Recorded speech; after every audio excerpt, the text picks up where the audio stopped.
¿Cómo se logra la curación? Para que la curación pueda tener lugar, es necesario que se entienda el propósito de la ilusión de la enfermedad. Sin este entendimiento, la curación es imposible. El propósito de la enfermedad. La curación se logra en el instante en que el enfermo deja de atribuirle valor al dolor. ¿Quién elegiría sufrir, a menos que pensase que con ello podría ganar algo, y algo que tiene valor para él? Indudablemente cree que está pagando un precio módico por algo de mayor valor, pues la enfermedad es una elección, una decisión. Es la elección de la debilidad, procedente de la equivocada convicción de que es fuerza. Cuando esto ocurre, se ve a la verdadera fuerza como una amenaza y a la salud como algo peligroso. La enfermedad es un método, concebido en la locura, para sentar al Hijo de Dios en el trono de su Padre. A Dios se le ve como algo externo, poderoso y feroz, ansioso por quedarse con todo el poder para sí mismo. Solo con su muerte puede su Hijo conquistarle. ¿Y qué representa la curación dentro de esta loca convicción? Simboliza la derrota del Hijo de Dios y el triunfo de su Padre sobre él. Representa el desafío supremo, en forma directa, que el Hijo se ve forzado a aceptar. Representa todo lo que él se ocultaría a sí mismo para proteger su vida. Si se cura, él es responsable de sus pensamientos. Y si es responsable de sus pensamientos, será destruido a fin de demostrarle cuán débil y miserable era. Mas si él mismo elige la muerte, su debilidad se convierte en su fuerza. Ahora se ha impuesto a sí mismo lo que Dios le habría impuesto, y de esta forma ha usurpado completamente el trono de su Creador.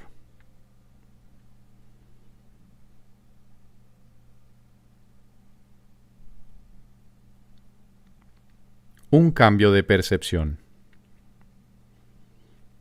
La curación es directamente proporcional al grado de reconocimiento alcanzado con respecto a la falta de valor de la enfermedad. Solo con decir, con esto no gano nada, uno se curaría. Pero antes de uno poder decir esto, es preciso reconocer ciertos hechos. En primer lugar, resulta obvio que las decisiones son algo propio de la mente, no del cuerpo. Si la enfermedad no es más que un enfoque defectuoso de solventar problemas, tiene que ser entonces una decisión. Y si es una decisión, es la mente, y no el cuerpo, la que la toma. La resistencia a reconocer este hecho es enorme, ya que la existencia del mundo, tal como lo percibes, depende de que sea el cuerpo el que toma las decisiones. Términos tales como instintos, reflejos y otros similares representan intentos de dotar al cuerpo con motivadores no mentales. En realidad, tales términos no hacen más que enunciar o describir el problema, pero no lo resuelven. La base fundamental de la curación es la aceptación del hecho de que la enfermedad es una decisión que la mente ha tomado a fin de lograr un propósito para el cual se vale del cuerpo. Y esto es cierto con respecto a cualquier clase de curación. El paciente que acepta esto se recupera. Si se decide en contra de la recuperación, no sanará. ¿Quién es el médico entonces? La mente del propio paciente.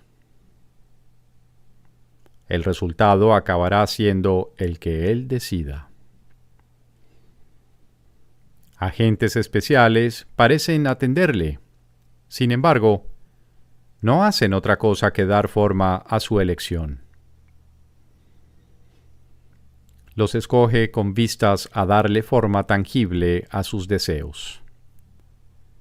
Y eso es lo único que hacen. En realidad, no son necesarios en absoluto. El paciente podría sencillamente levantarse sin su ayuda y decir: no tengo ninguna necesidad de esto. No hay ninguna forma de enfermedad que no se curase de inmediato. ¿Qué es lo único que se necesita para que este cambio de percepción tenga lugar? Simplemente esto: el reconocimiento de que la enfermedad es algo propio de la mente y de que no tiene nada que ver con el cuerpo. ¿Qué te cuesta, entre comillas, este reconocimiento? Te cuesta el mundo que ves, pues ya nunca más te parecerá que es el mundo el que gobierna a la mente. Con este reconocimiento se le atribuye la responsabilidad a quien verdaderamente la tiene, no al mundo, sino a aquel que contempla el mundo y lo ve como no es. Pues ve únicamente lo que elige ver, ni más ni menos. El mundo no le hace nada, pero él pensaba que le hacía algo.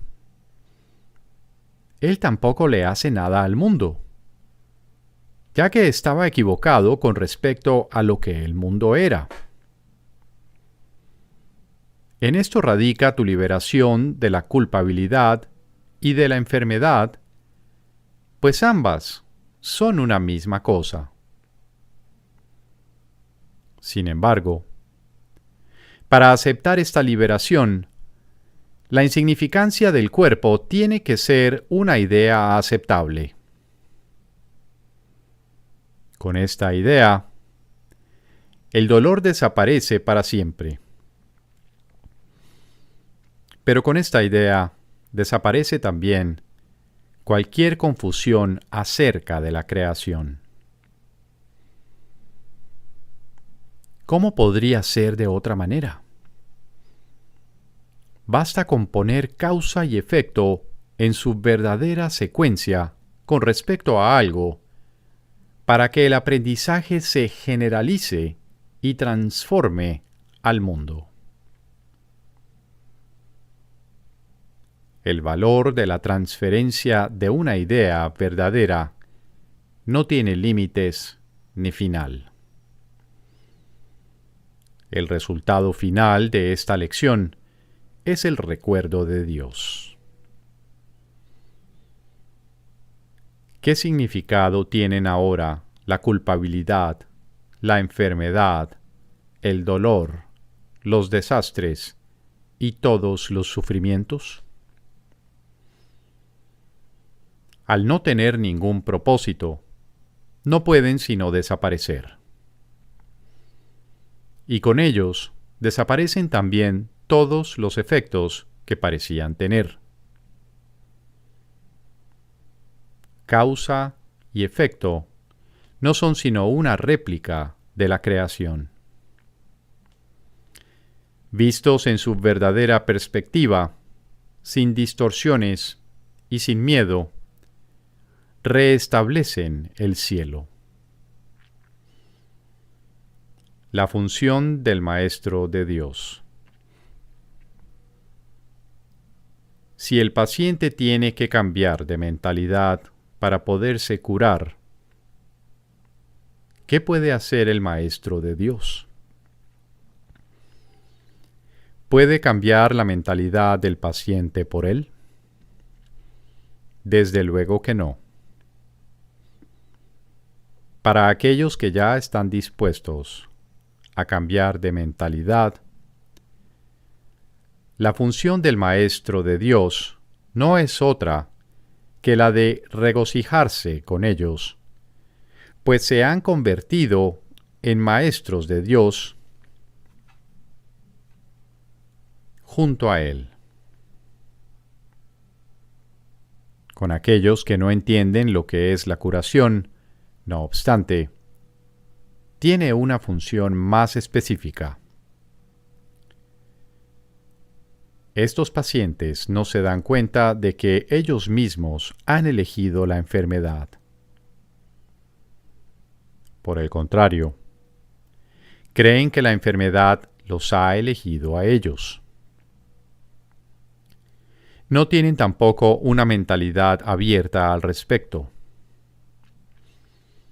El cuerpo les dice lo que tienen que hacer y ellos obedecen. No tienen idea de cuán demente es este concepto.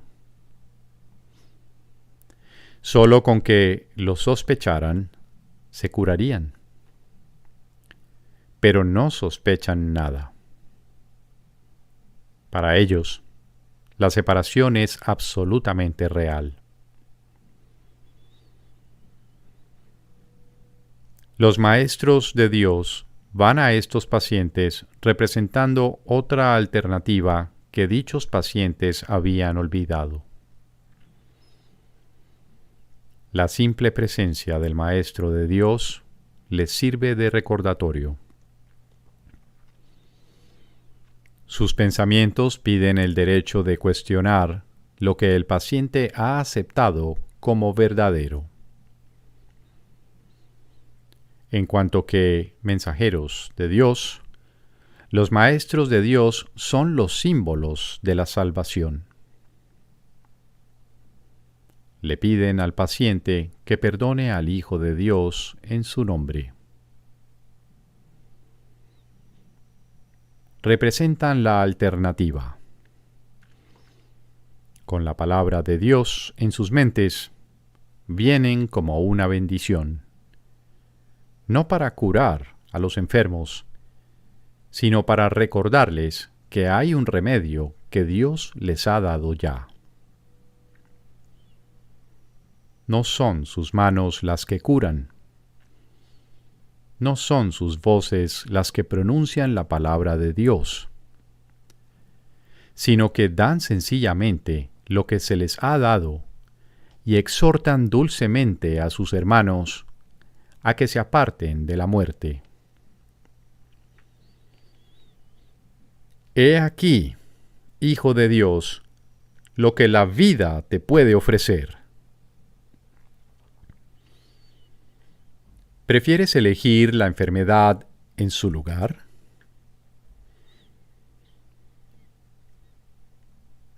Los maestros de Dios avanzados no toman en consideración, ni por un instante, las formas de enfermedad en las que sus hermanos creen.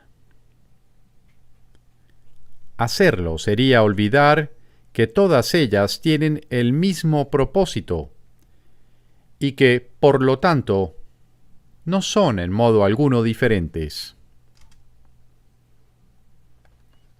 Los maestros de Dios tratan de oír la voz de Dios en ese hermano que se engaña a sí mismo, hasta el punto de creer que el Hijo de Dios puede sufrir.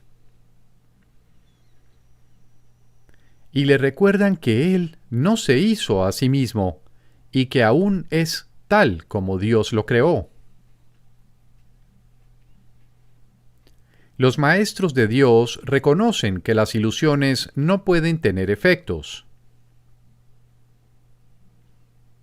La verdad que se encuentra en sus mentes se extiende hasta la verdad que se encuentra en las mentes de sus hermanos, y de este modo no refuerzan sus ilusiones.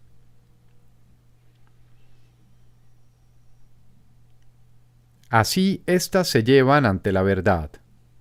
La verdad no se lleva ante ellas. Y de esta manera se disipan, no por medio de la voluntad de otro, sino por medio de la única voluntad que existe en unión consigo misma. Esta es la función de los maestros de Dios. No ver voluntad alguna separada de la suya, ni la suya separada de la de Dios.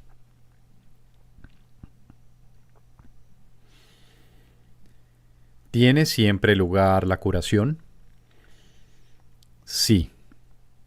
La curación siempre tiene lugar. Es imposible dejar que las ilusiones se lleven ante la verdad y al mismo tiempo conservarlas. La verdad demuestra que las ilusiones no tienen ningún valor.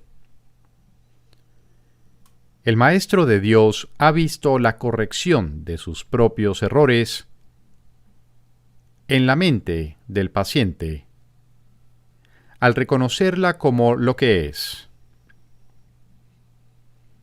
Al haber aceptado la expiación para sí mismo, también la ha aceptado para el paciente. ¿Qué ocurre, sin embargo, cuando el paciente usa la enfermedad como una forma de vida, creyendo que la curación es el camino a la muerte? Cuando esto ocurre, una curación repentina podría ocasionar una aguda depresión y una sensación de pérdida tan profunda que el paciente podría incluso tratar de destruirse a sí mismo.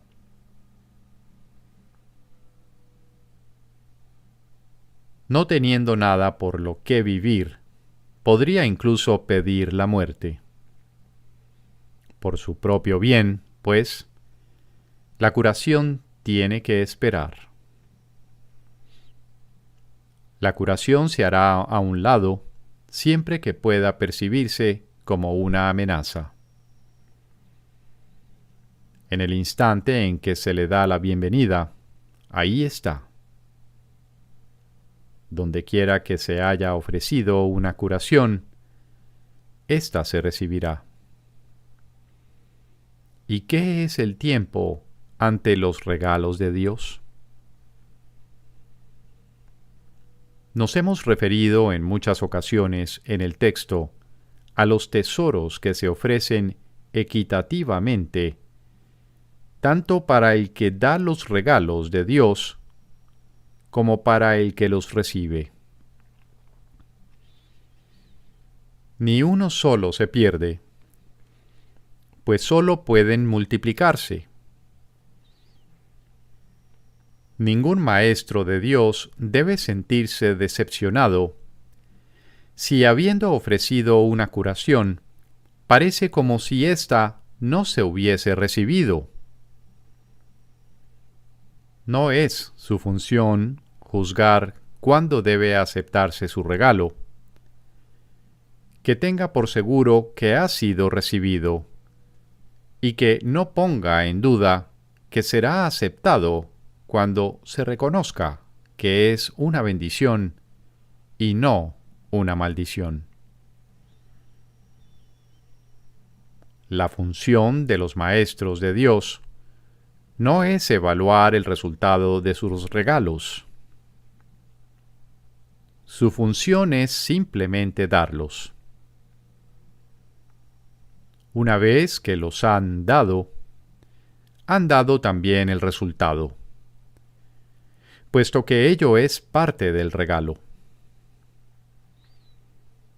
Nadie puede dar si está preocupado por los resultados de lo que da. Eso sería limitar lo que da. Y en ese caso, ni el que da ni el que recibe dispondrían del regalo. La confianza es parte esencial del acto de dar. De hecho, es la parte que hace posible el compartir. La parte que garantiza que el dador no ha de perder, sino que únicamente ganará. ¿Qué sentido tiene que alguien dé un regalo si luego se queda con él para asegurarse de que sea usado como mejor le parezca a él? Eso no es dar, sino subyugar. Haber abandonado toda preocupación por el regalo es lo que hace que sea verdaderamente dado. Y lo que hace posible dar de verdad es la confianza. La curación es el cambio de mentalidad que el Espíritu Santo procura que tenga lugar en la mente del paciente. Y es el Espíritu Santo, en la mente del donante, quien le da el regalo a él. ¿Cómo podría perderse? ¿Cómo podría ser ineficaz? ¿Cómo podría haber sido en vano? Las arcas de Dios jamás están vacías. Y si les faltase un solo regalo, no estarían llenas. Dios garantiza, sin embargo, que las arcas estén siempre rebosantes.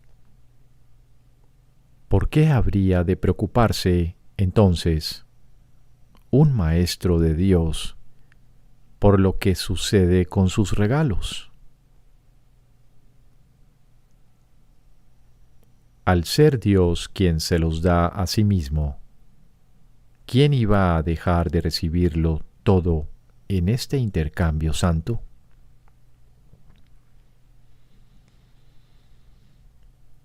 ¿Debe repetirse la curación?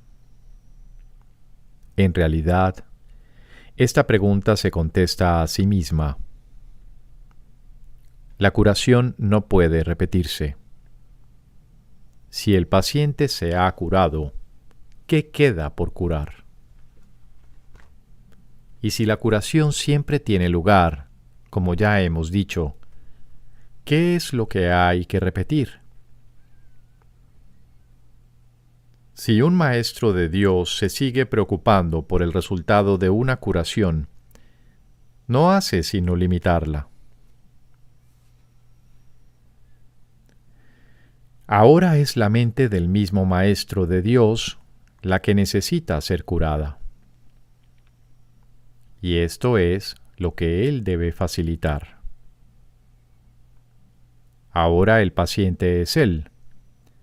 Y así es como debe considerarse a sí mismo. Ha cometido un error y tiene que estar dispuesto a cambiar de mentalidad al respecto. Le faltó la confianza que habría hecho posible dar verdaderamente y por lo tanto no recibió el beneficio de su regalo. Cada vez que un maestro de Dios trató de ser un canal de curación, tuvo éxito. De sentirse tentado de dudar de ello, no debería repetir su esfuerzo previo. Este ya fue máximo, pues el Espíritu Santo así lo aceptó y así lo utilizó. El Maestro de Dios tiene ahora ante sí solo un camino a seguir. Tiene que hacer uso de su razón para decirse a sí mismo que le ha entregado el problema a uno que no puede fallar. Y debe reconocer que su propia incertidumbre no es amor, sino miedo, y por consiguiente, odio. Su posición se ha hecho, por lo tanto, insostenible, pues le está ofreciendo odio a alguien a quien le ofreció amor. Esto es imposible. Habiendo ofrecido amor, solo se puede recibir amor. En esto es en lo que el Maestro de Dios tiene que confiar. Esto es lo que realmente significa la afirmación de que la única responsabilidad del obrador de milagros es aceptar la expiación para sí mismo. El Maestro de Dios es un obrador de milagros porque da los regalos que ha recibido. Pero primero tiene que aceptarlos. Eso es lo único que tiene que hacer, ya que no hay nada más que él pueda hacer. Al aceptar la curación, puede darla. Si pone esto en duda, que recuerde quién dio el regalo y quién lo recibió. Así se aclara su duda. Pensó que Dios le podía quitar los regalos que le había dado.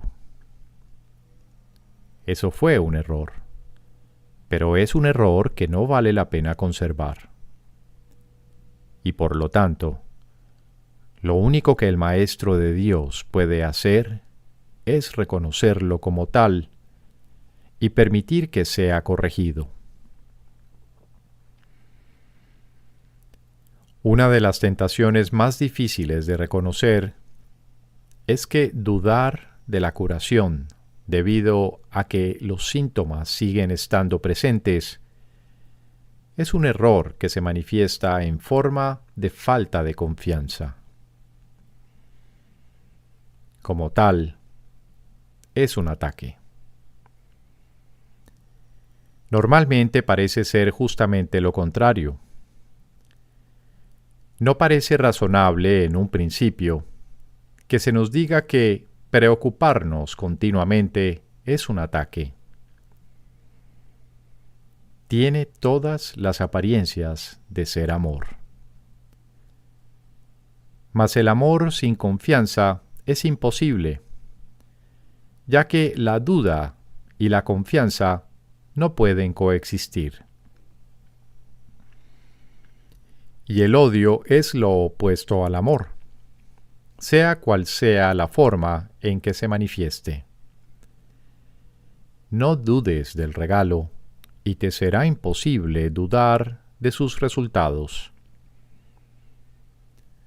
Esta es la certeza que les da a los maestros de Dios el poder para ser obradores de milagros, pues han depositado su confianza en Él.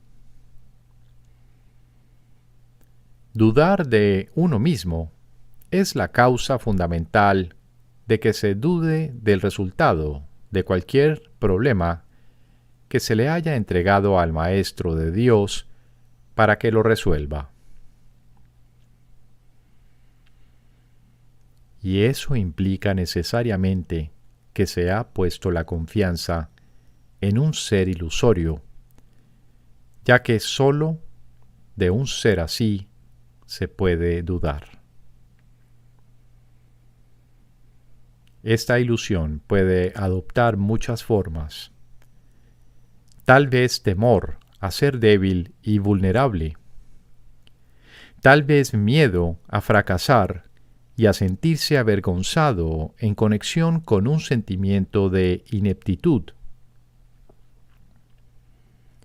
Quizá vergüenza acompañada de culpabilidad procedente de una falsa humildad. La forma del error es irrelevante. Lo único que importa es que se le reconozca como lo que es, un error. El error es siempre una forma de preocupación con uno mismo, a costa de la exclusión del paciente.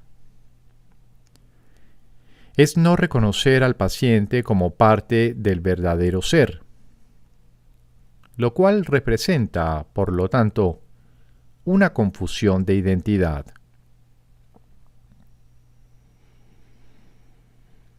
En tu mente se ha producido un conflicto acerca de lo que eres, y te has engañado con respecto a ti mismo. Y te has engañado con respecto a ti mismo porque has negado la fuente de tu creación. Si ofrecieses únicamente curación, te sería imposible dudar. Si realmente quieres que el problema se resuelva, no puedes dudar. Si estás seguro de cuál es el problema, no puedes dudar. La duda es el resultado de deseos conflictivos. Ten certeza con respecto a lo que quieres, y te será imposible dudar.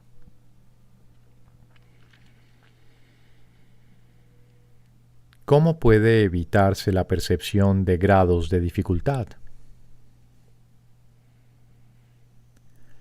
La creencia de que existen grados de dificultad es la base de la percepción del mundo.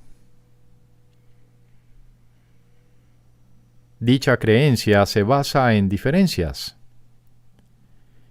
en un trasfondo desigual y en un primer plano cambiadizo, en alturas disparejas y en tamaños variados, en grados variables de oscuridad y luz, y en miles de contrastes, en los que cada cosa vista compite con las demás para sobresalir. Un objeto más grande eclipsa a otro más pequeño. Una cosa más brillante llama más la atención que otra con menos poder de atracción. Y una idea más amenazante, o una que se considera más deseable, de acuerdo con las normas del mundo, trastorna completamente el equilibrio mental. Lo único que los ojos del cuerpo pueden contemplar son conflictos.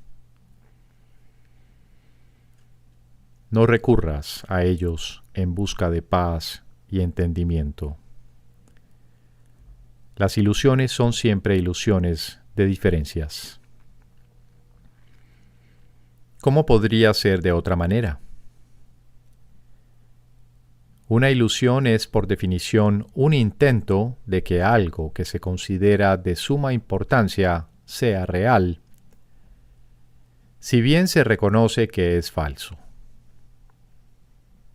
La mente, por consiguiente, trata de hacerlo real, movida por su intenso deseo de conseguirlo. Las ilusiones son parodias de la creación, intentos de hacer que las mentiras sean verdad. La mente, al considerar a la verdad como algo inaceptable, se subleva contra ella y se otorga a sí misma una ilusión de victoria. y al considerar a la salud como un agobio, se refugia en sueños febriles. Y en esos sueños, la mente se encuentra separada. Es diferente de otras mentes. Tiene intereses que solo a ella atañen y es capaz de satisfacer sus necesidades a expensas de los demás.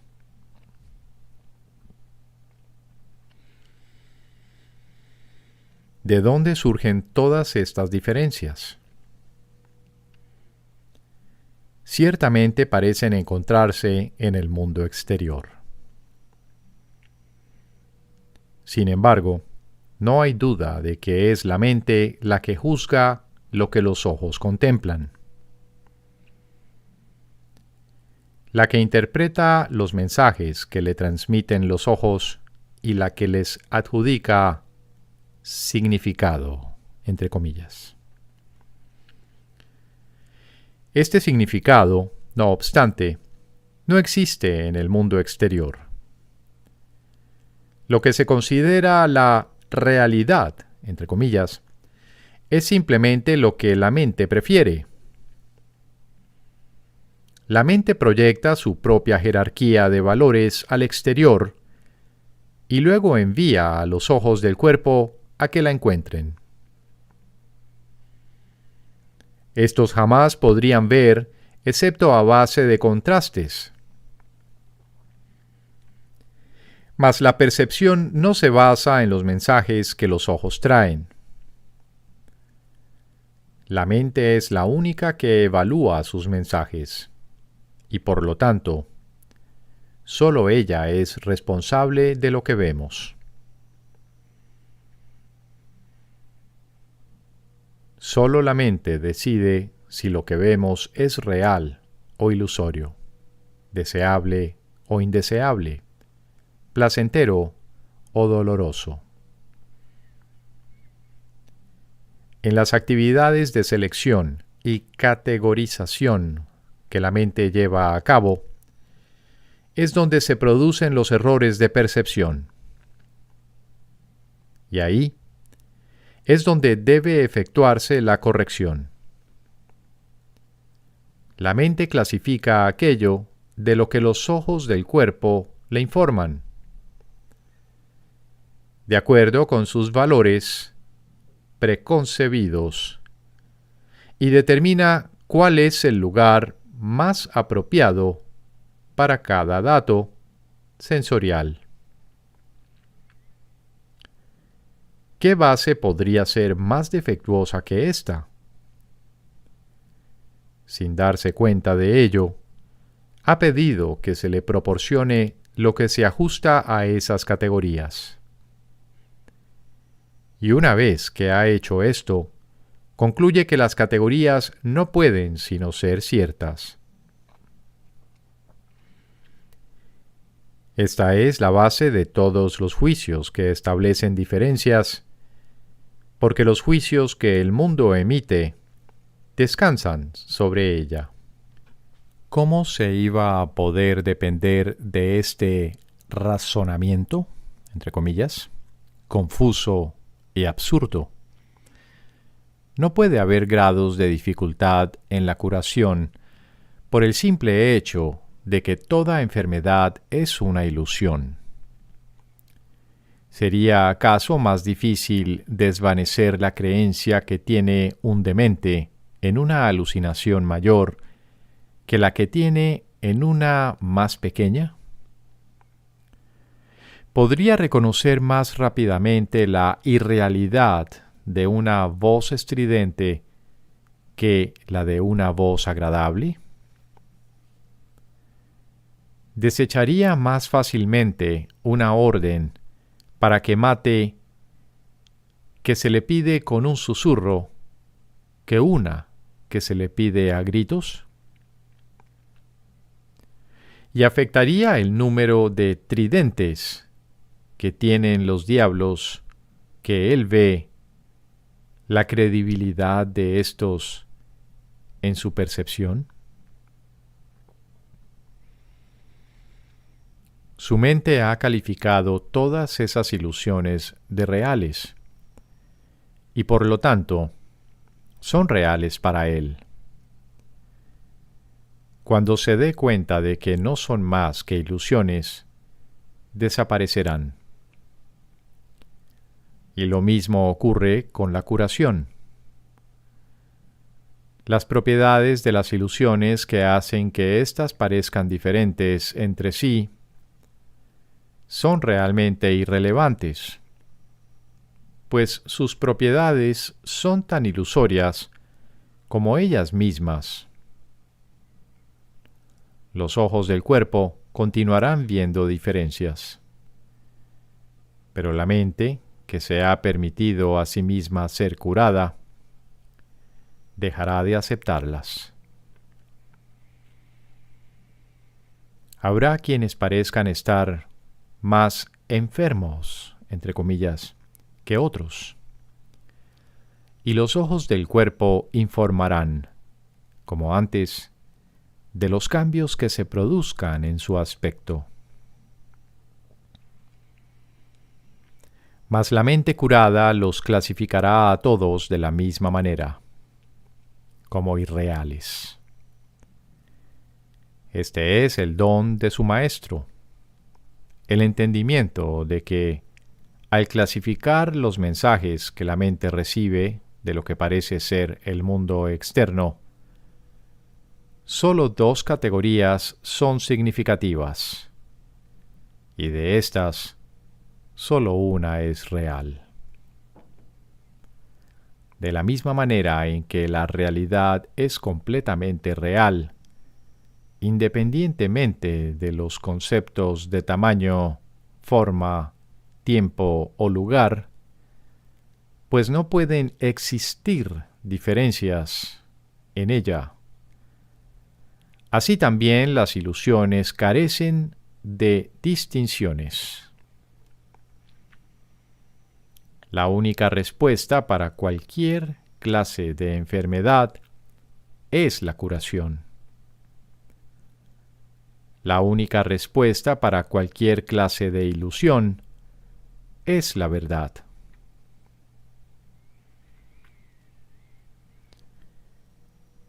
¿Se requieren cambios en las condiciones de vida de los maestros de Dios?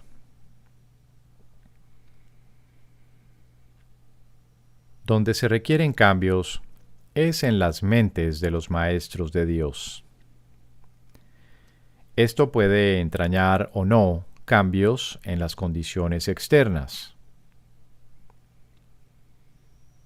Recuerda que nadie está donde está por casualidad y que nada en el plan de Dios es al azar. Es bastante improbable que en la formación del nuevo maestro de Dios, los primeros pasos a dar no sean cambios de actitud. No hay, sin embargo, una norma fija al respecto, toda vez que el entrenamiento es siempre altamente individualizado. Hay quienes son llamados a cambiar las circunstancias de sus vidas casi de inmediato, mas estos son generalmente casos especiales. A la gran mayoría se les proporciona un programa de entrenamiento que evoluciona lentamente, en el que se corrigen el mayor número posible de errores previos. Las relaciones personales, en especial, tienen que percibirse debidamente y se tiene que eliminar la piedra angular de la falta de perdón. De lo contrario, el viejo sistema de pensamiento mantendrá aún una base a donde poder regresar. A medida que el Maestro de Dios avanza en su formación, aprende más concienzudamente una lección. a no tomar decisiones por su cuenta. En lugar de ello, le pide a su maestro su respuesta, y es esta la que sigue como guía para sus acciones. Esto le resulta cada vez más fácil a medida que aprende a abandonar sus propios juicios.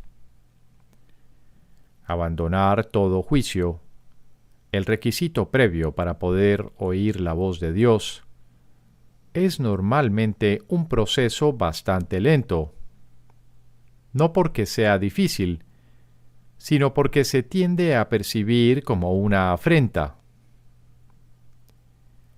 El entrenamiento del mundo tiene por meta el logro de un objetivo diametralmente opuesto al de nuestro programa. El mundo enseña que confiar en nuestro propio juicio es muestra de madurez y fortaleza.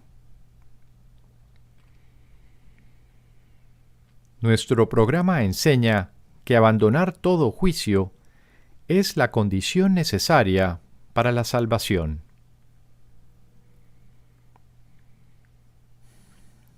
¿Cómo se deja de juzgar? Los juicios, al igual que los demás mecanismos mediante los cuales se mantiene vigente el mundo de las ilusiones, es algo que el mundo no entiende en absoluto. De hecho, se les confunde con la sabiduría y se usan como sustituto de la verdad. Tal como el mundo usa el término, un individuo es capaz de tener buen, entre comillas, juicio o mal, entre comillas, juicio, y su educación tiene como objetivo reforzar el primero y minimizar el segundo. Existe, no obstante, una gran confusión con respecto a lo que significan estas categorías. Lo que es buen juicio para uno es malo para otro. Lo que es más, una misma persona puede clasificar la misma acción como muestra de buen juicio en una ocasión y de mal juicio en otra. Tampoco puede enseñarse realmente un criterio consistente para determinar lo que son estas categorías. En cualquier momento, el estudiante puede estar en desacuerdo con lo que su supuesto maestro dice acerca de ellas, o el maestro mismo puede ser inconsistente en lo que cree. Buen, entre comillas, juicio, en este contexto, no significa nada. Mal, entre comillas, juicio, tampoco. Es necesario que el Maestro de Dios se dé cuenta, no de que no debe juzgar, sino de que no puede. Al renunciar a los juicios, renuncia simplemente a lo que nunca tuvo. Renuncia a una ilusión, o mejor dicho, tiene la ilusión de renunciar a algo.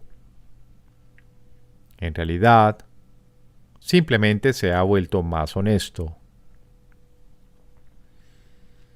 Al reconocer que nunca le fue posible juzgar, deja de intentarlo. Esto no es un sacrificio. Por el contrario, se pone en una posición en la que el juicio puede tener lugar a través de él, en lugar de ser algo que él emite por su cuenta. Y este juicio no es ni bueno ni malo. Es el único juicio que existe, y es solo uno. El Hijo de Dios es inocente, y el pecado no existe. El objetivo de nuestro programa, a diferencia del objetivo del aprendizaje del mundo, es el reconocimiento de que juzgar, en el sentido usual, es imposible. Esto no es una opinión, sino un hecho. Para poder juzgar cualquier cosa correctamente, uno tendría que ser consciente de una gama de inconcebiblemente vasta de cosas pasadas, presentes y por venir. Uno tendría que reconocer de antemano todos los efectos que sus juicios podrían tener sobre todas las personas y sobre todas las cosas que de alguna manera estén involucradas en ellos. Y tendría que estar seguro de que no hay distorsión alguna en su percepción. Para que sus juicios fuesen completamente justos con todos sobre los que han de recaer ahora o sobre los que hayan de recaer en el futuro. ¿Quién puede hacer eso? ¿Quién, excepto en delirios de grandeza, pretendería ser capaz de todo esto? ¿Recuerdas cuántas veces pensaste que estabas al tanto de todos los hechos, entre comillas, que necesitabas para juzgar algo y cuán equivocado estabas? ¿Quién no ha tenido esta experiencia? ¿Tienes idea de cuántas veces pensaste que tenías razón sin jamás darte cuenta de que estabas equivocado? ¿Por qué habrías de querer usar una base tan arbitraria para tomar tus decisiones?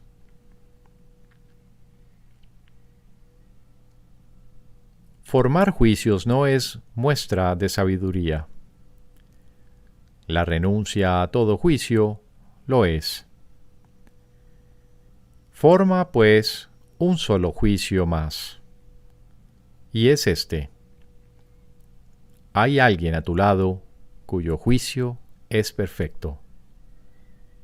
Él conoce todos los hechos, pasados, presentes y por venir. Conoce los efectos que sus juicios han de tener sobre todas las personas y sobre todas las cosas que de alguna manera estén involucradas. Y Él es absolutamente justo con todos, pues en su percepción no hay distorsiones. Abandona, por lo tanto, todo juicio, no con pesar, sino con un suspiro de gratitud. Ahora, estás libre de una carga tan pesada que sólo podría haberte hecho tambalear y caer debajo de ella. Y todo era una ilusión. Nada más. Ahora el Maestro de Dios puede levantarse aliviado y marchar hacia adelante con paso ligero. Mas este no es su único beneficio. Su sensación de preocupación ha desaparecido, pues no tiene ninguna razón para ello. La ha abandonado, junto con sus juicios. Se entregó a aquel en cuyo juicio ha elegido ahora confiar, en lugar del suyo propio. Ya no comete errores. Su guía es infalible.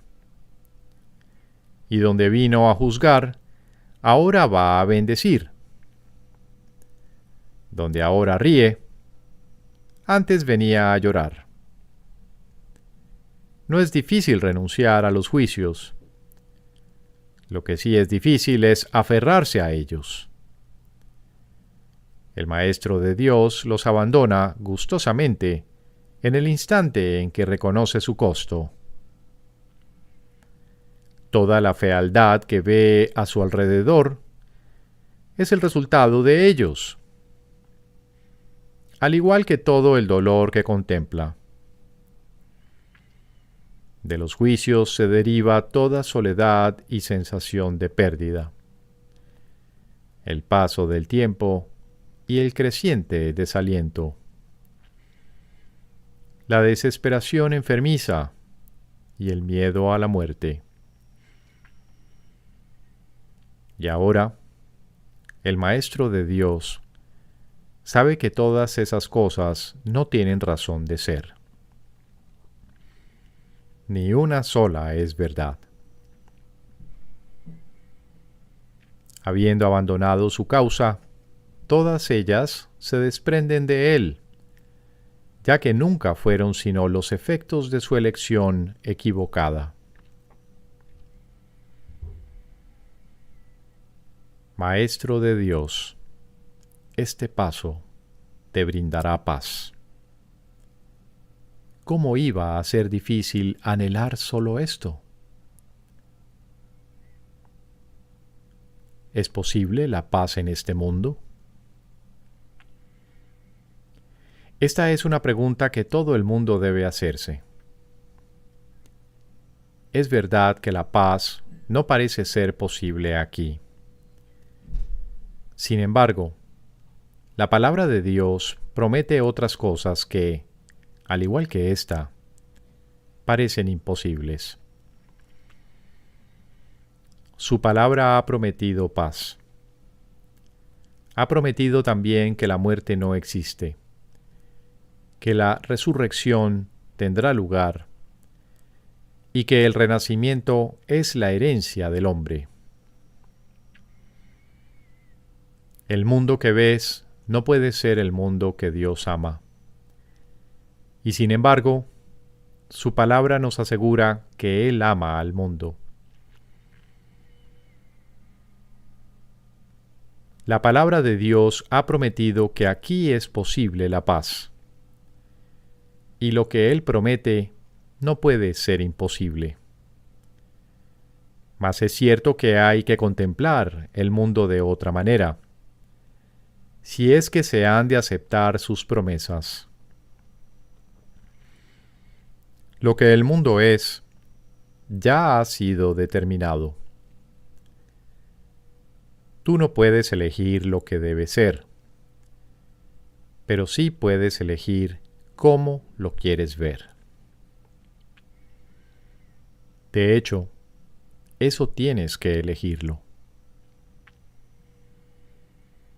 Volvemos nuevamente al tema de los juicios.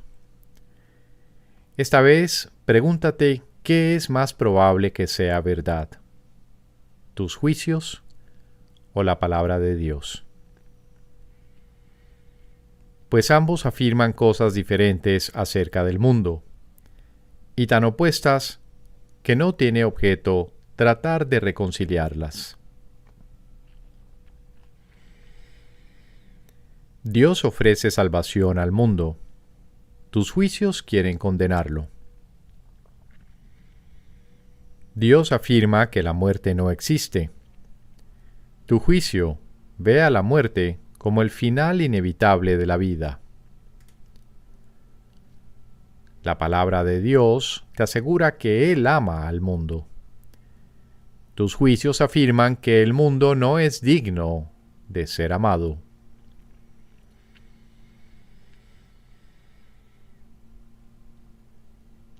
¿Quién tiene razón?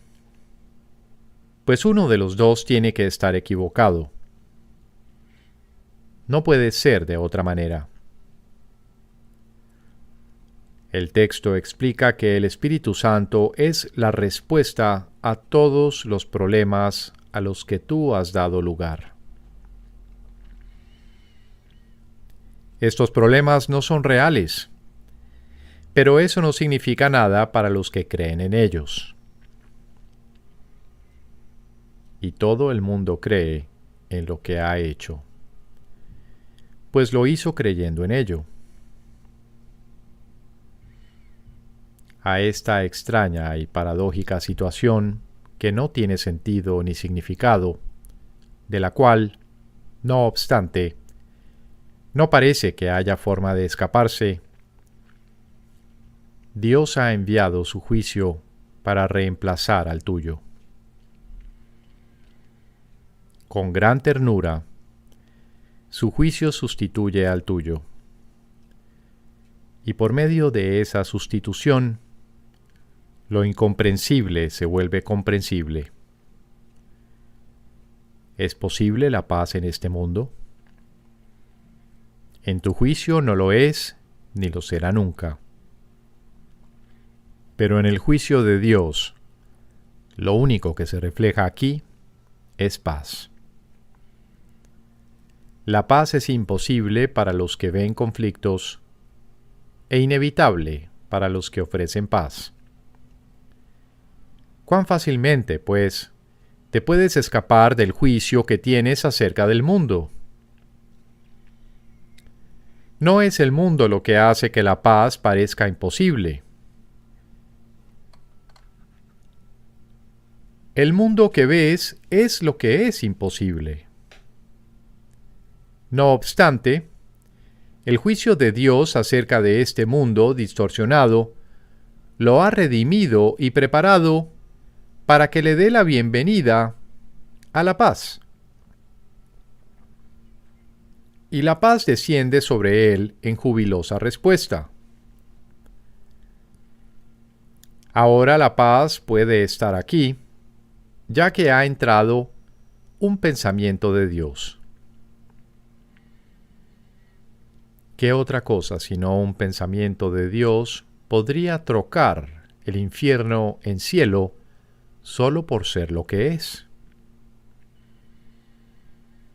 La tierra se postra ante su presencia, que llena de gracia se inclina en respuesta para elevarla de nuevo. Ahora la pregunta es diferente. Ya no ¿es posible la paz en este mundo? Sino, ¿cómo sería posible que no hubiese paz aquí?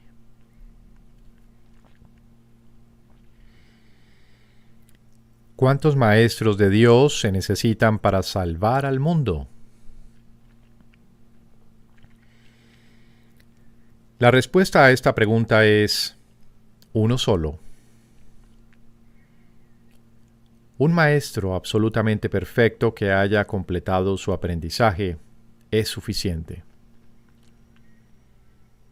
Este maestro, santificado y redimido, se convierte en el ser que es el Hijo de Dios, quien siempre fue únicamente espíritu. Ya no se ve a sí mismo como un cuerpo, y ni siquiera como que se halla dentro de un cuerpo. Por lo tanto, es ilimitado. Y al no tener límites, sus pensamientos están unidos eternamente a los de Dios. La percepción que tiene de sí mismo está basada en el juicio de Dios, no en el suyo propio. De esta manera comparte la voluntad de Dios y lleva sus pensamientos a las mentes que todavía están engañadas. Es eternamente uno porque es tal como Dios lo creó. Ha aceptado a Cristo y se ha salvado. De esta forma, el Hijo del Hombre se vuelve el Hijo de Dios. Esto no es realmente un cambio, es más bien un cambio de mentalidad.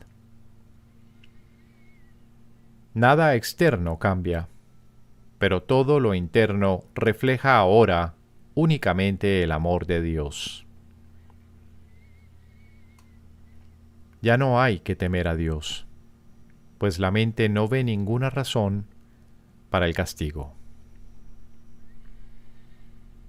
Los maestros de Dios aparentan ser muchos, pues eso es lo que necesita el mundo. Mas al estar unidos en un solo propósito, el cual comparten con Dios, ¿cómo podría haber separación entre ellos? ¿Qué importa entonces si se presentan de muchas maneras? Sus mentes son una, y así, su unión es total. Y Dios opera ahora a través de ellos, cual uno solo, pues eso es lo que son. ¿Por qué es necesaria la ilusión de que hay muchos? Únicamente porque para los ilusos la realidad no es comprensible. Son muy pocos los que pueden oír la voz de Dios, y ni siquiera estos pueden comunicar sus mensajes directamente por medio del Espíritu que se los dio. Necesitan un medio a través del cual puedan comunicarse con aquellos que no se dan cuenta de que son espíritu. Un cuerpo que éstos puedan ver. Una voz que comprendan y escuchen sin el temor que la verdad suscitaría en ellos. No olvides que la verdad solo puede llegar allí donde se le da la bienvenida sin temor. Por eso es por lo que los maestros de Dios necesitan un cuerpo. Pues de otra manera, su unidad no se podría reconocer directamente.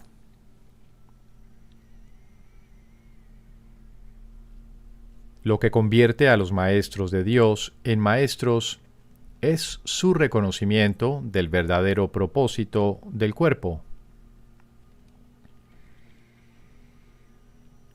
A medida que avanzan en su profesión, se afianzan más y más en la certeza de que la función del cuerpo no es otra que la de permitir que la voz de Dios hable a través de ellos a otros oídos humanos.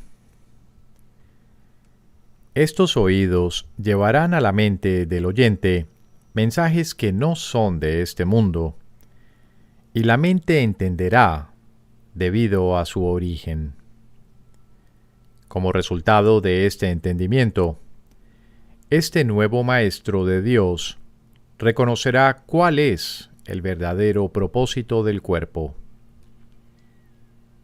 la única utilidad que realmente tiene. Esta lección basta para dejar que entre el pensamiento de unidad, y lo que es uno se reconoce como uno. Los maestros de Dios parecen compartir la ilusión de la separación, pero por razón del uso que hacen del cuerpo, no creen en la ilusión a pesar de las apariencias.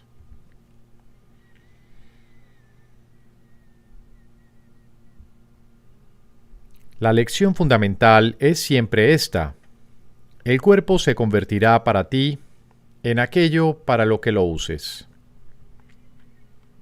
Úsalo para pecar o para atacar, que es lo mismo, y lo verás como algo pecaminoso. Al ser algo pecaminoso, es débil, y al ser débil, sufre y muere. Úsalo para llevar la palabra de Dios a aquellos que no la han oído, y el cuerpo se vuelve santo. Al ser santo, no puede enfermar ni morir. Cuando deja de ser útil, se deja a un lado. Eso es todo. La mente toma esta decisión, así como todas las que son responsables de la condición del cuerpo. El Maestro de Dios, no obstante, no toma esta decisión por su cuenta. Hacer eso sería conferirle al cuerpo un propósito distinto del que lo mantiene santo. La voz de Dios le dirá cuándo ha llevado a término su cometido, tal como le dice cuál es su función. Mas él no sufre, tanto si se va como si se queda.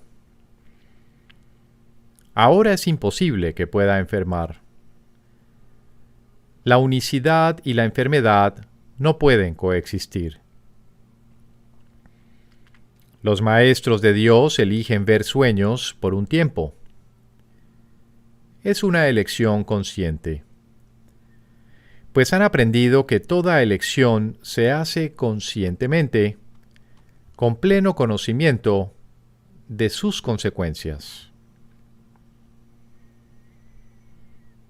El sueño afirma lo contrario. Pero, ¿quién pondría su fe en sueños una vez que los has reconocido como tales? Ser conscientes de que están soñando es la verdadera función de los maestros de Dios, quienes observan a los personajes del sueño ir y venir, variar y cambiar, sufrir y morir. Mas no se dejan engañar por lo que ven. Reconocen que considerar a una de las figuras del sueño como enferma y separada no es más real que considerarle saludable y hermosa. La unidad es lo único que no forma parte de los sueños. Y esta unidad, que indudablemente les pertenece, es lo que los maestros de Dios reconocen como lo que se encuentra tras el sueño, más allá de toda apariencia.